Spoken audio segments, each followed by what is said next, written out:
একটা অপরাধ তো, একটা গুনাহ তো আমাদের ভিতর মহামারী আকার ধারণ করছে। একজন একটা কথা বলছে, একজনে নয়, বাস আপনি প্রচার করে দিচ্ছেন। এই কথাটা কি আসলে সত্যি, সত্য না মিথ্যা, এটা আপনার যাচাই করার কোনো প্রয়োজন ছিল না। যে এই কথাটা আমি যে প্রচার করছি, যে বলছে সে কি আসলে সত্য বলছে কিনা।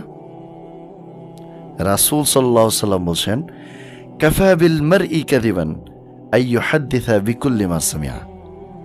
যাহা শুনে তাহাই বলিয়া বেড়ায়, বলিতে থাকে।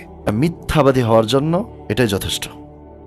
আপনি যে কথা শুনছেন, আপনি সেই কথাটা যাচাই করেন, সেই কথাটা আপনি ভালো করে তল্লাশি নেন। আপনি না করে কেন অন্যের নামে আপনি কথা একজন থেকে শুনেছেন, বা সেটা আপনি সকলের মাঝে প্রচার করছেন, এটা সত্য না মিথ্যা সেটা আপনি যাচাই করছেন না।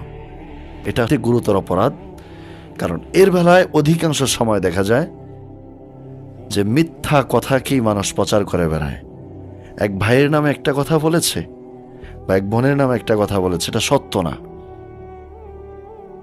বাস আপনার কাছে আমার কাছে বলছে, আমরা প্রচার করে বেড়াচ্ছি। মনে রাখতে হবে, আপনি যাচাই ছাড়া যদি আপনি কথা বলে থাকেন, যদি সেই কথাটা সত্য না হয়ে থাকে, তাহলে আপনি মিথ্যা অপবাদ রটাচ্ছেন আপনি। আর আপনি একজন মিথ্যাবাদী, মিথ্যা অপবাদ রটানোকারী। এর জন্য গুরুতর শাস্তি আপনার ভোগ করতে হবে। এজন্য যেই কোনো কথা শুনলে আগে যাচাই করুন, সেটাকে জাস্টিফাইজ করুন, তারপর আপনি মানুষের মাঝে প্রচার করার মতো হলে করুন।